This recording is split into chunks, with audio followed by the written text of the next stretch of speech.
galera do 9º ano, todo mundo bem? Espero que sim. Preparados para mais uma semana de muito estudo, muito foco? Gostaria muito de saber como é que anda esse seu estudo de casa. Você está conseguindo organizar, né? Montar um cronograma de estudo diário? Está conseguindo separar o tempo tanto para suas videoaulas, quanto também, né, para o seu momento de lazer, seu momento de poder fazer as coisas que você gosta? Está conseguindo? Qualquer coisa que você precisar de ajuda, coloca pra mim nos comentários que eu tento fazer o máximo prontamente pra você, tá bom?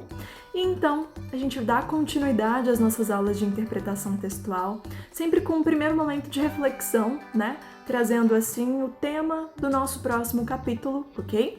E hoje não seria diferente. Coloquei pra vocês essa imagem.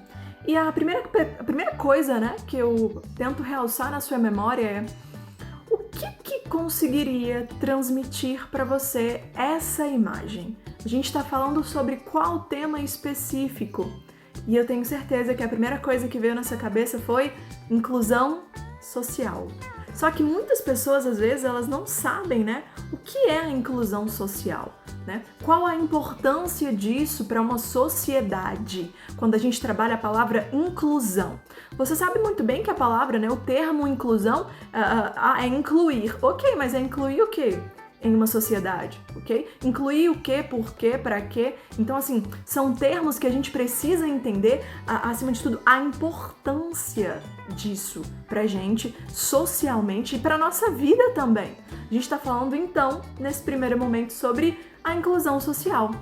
Então eu gostaria de falar um pouquinho a respeito disso com você, ok? Enquanto isso, vai pegando seu material, vai organizando tudo e a gente já começa, certo?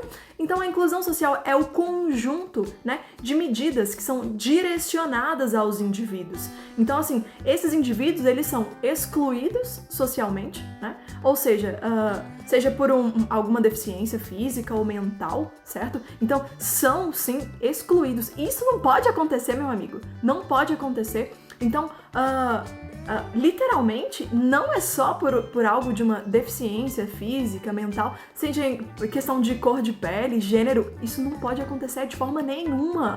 Então, dessa forma, o objetivo dessas ações, quais ações? Dessa inclusão social, é possibilitar que todos os cidadãos eles tenham oportunidades de acesso a bens e serviços. Digo isso, gente, é importantíssimo a gente saber os direitos e os deveres.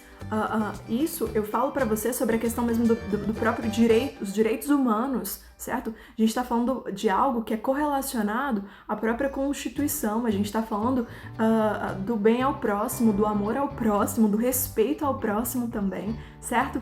Então, já pegou todas as suas coisas? Vamos lá?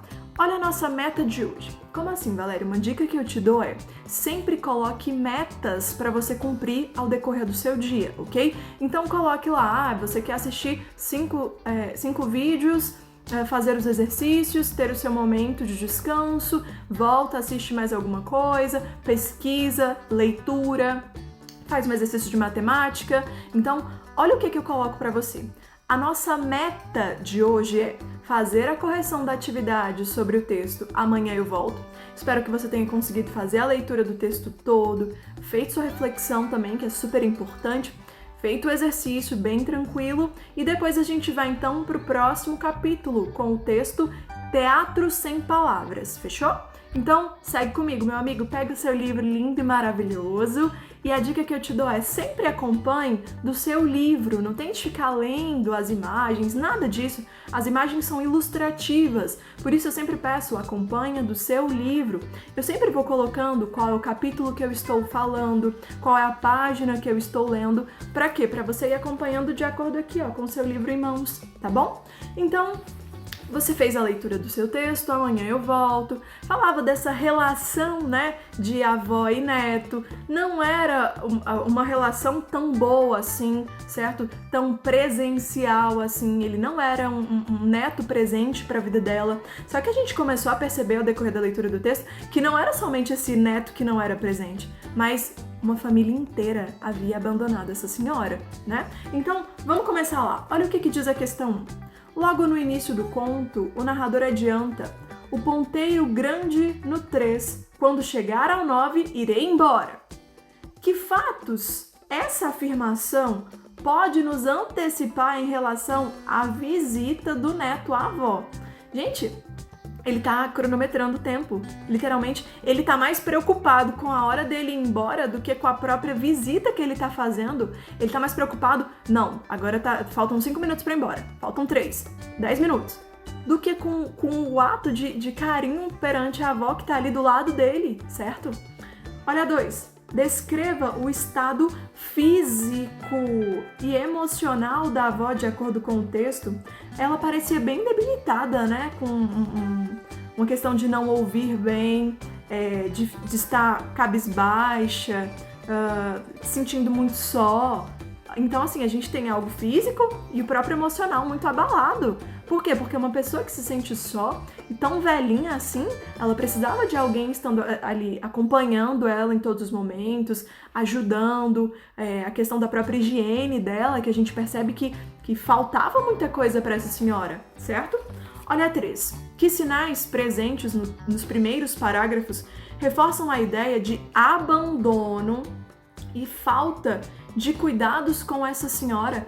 Gente, ele vem citando lá a questão do lenço da senhora que estava sujo, das unhas cortadas de forma irregular e também estavam sujas, os óculos embaçados. Então, assim, são todos tópicos que a gente vem analisando a questão da própria higiene pessoal dessa senhora, né?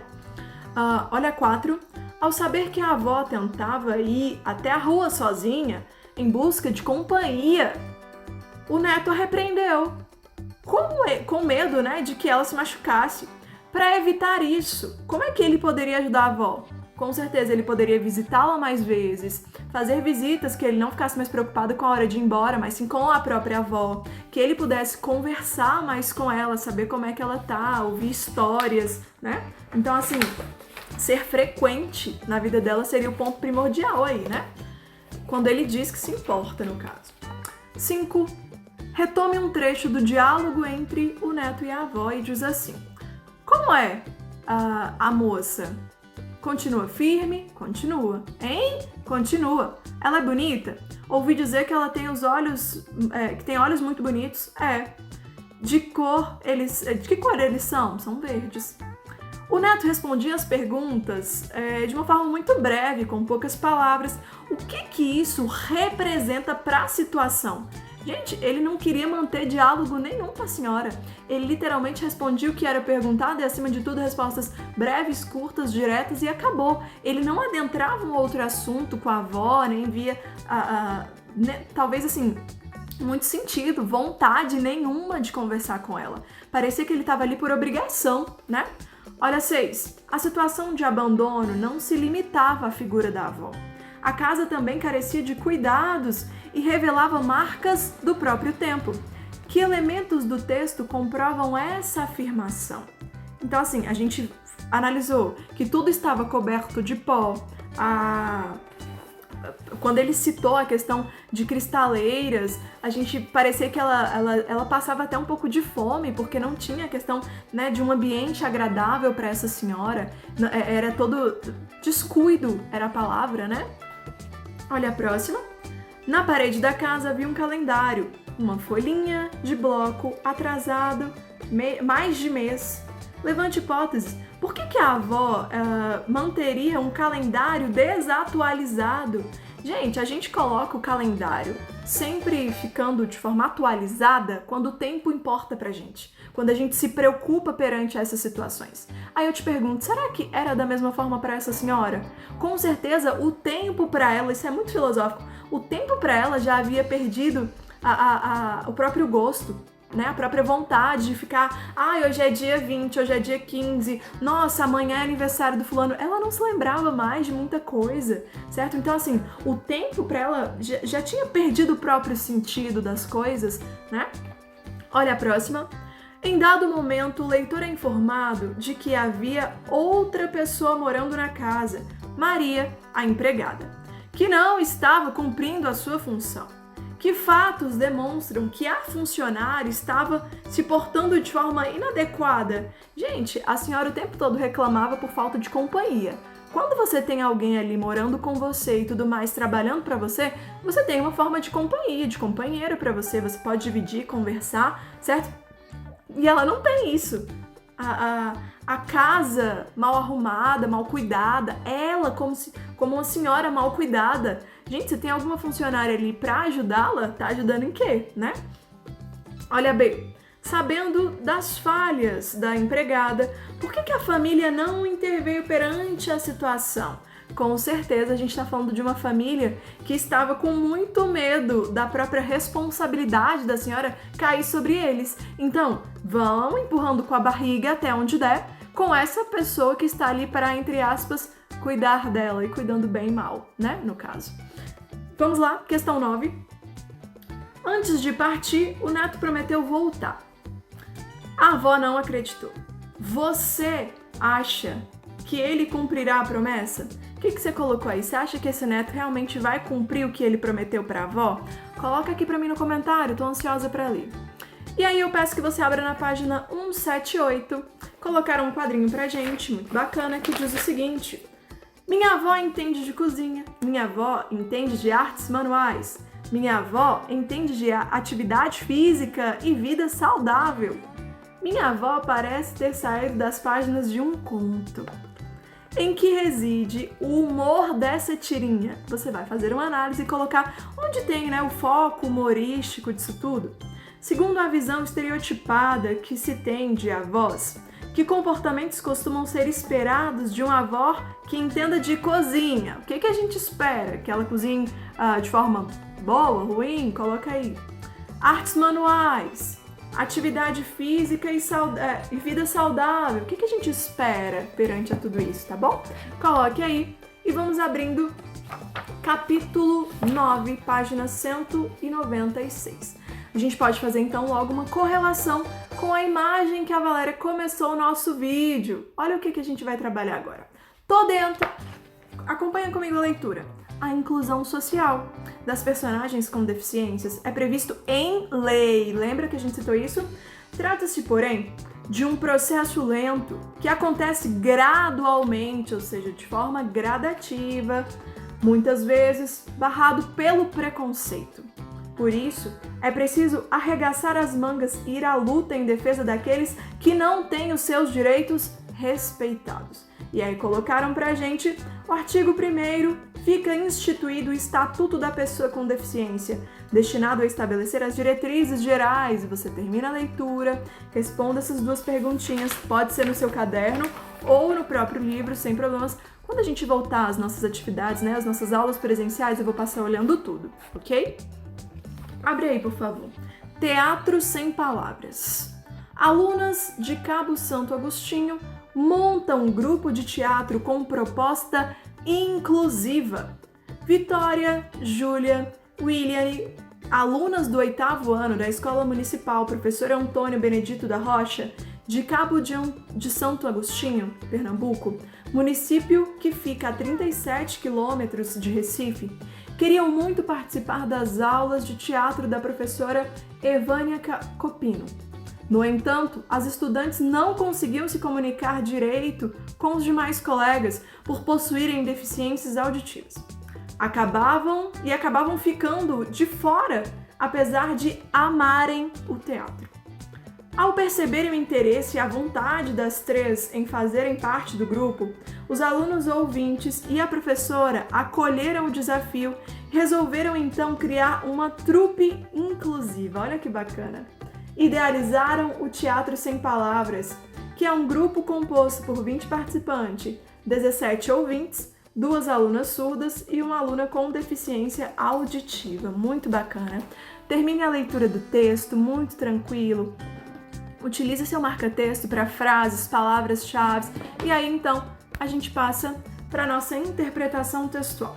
Na questão 1, ele disse o seguinte: o interesse e a vontade de 3 alunas com deficiência auditiva de participar das aulas de teatro oferecidas pela escola levou à criação do grupo Teatro Sem Palavras.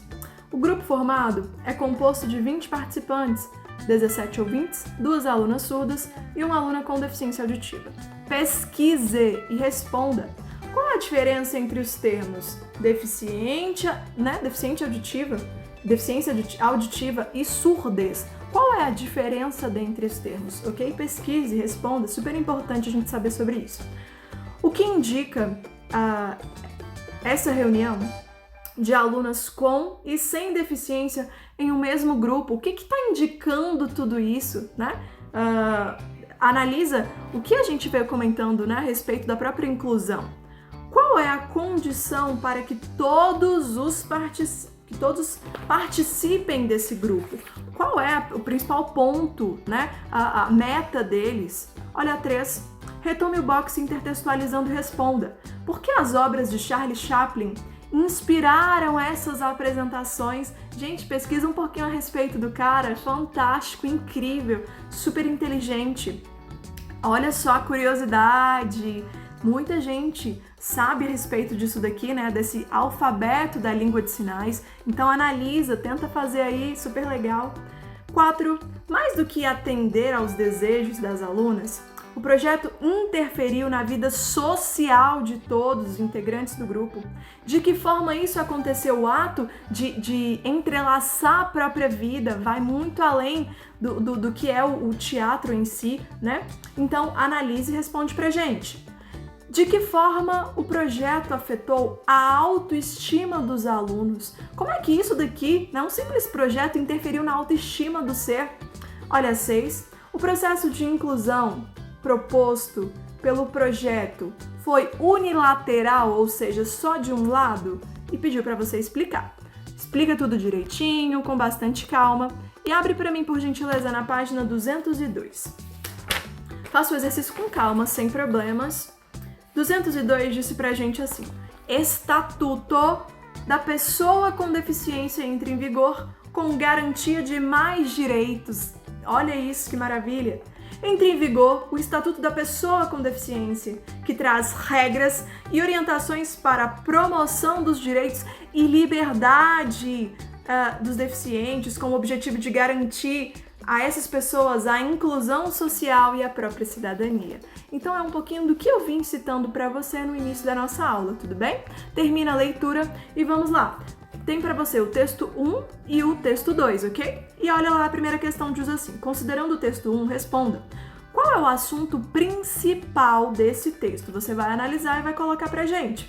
Qual é a sua finalidade, ou seja, qual é a finalidade desse assunto? Assinala pra gente. Considerando o texto 2, responda. Que relação esse texto 2 estabelece com o texto 1? Qual é a relação entre eles existente? Qual é a finalidade desse texto? Qual texto, Valéria? Do texto 2. Você vai fazer análise tanto do 1 como do 2. Em que situações você se sentiria motivado a escrever para uma publicação a fim de manifestar o seu ponto de vista sobre um fato noticiado? Ou seja, ele quer saber a sua intenção, a sua vontade, aonde você gostaria de produzir o que a respeito de tais assuntos. Meus amores, eu vou ficando por aqui. Deixo um beijo enorme para cada um de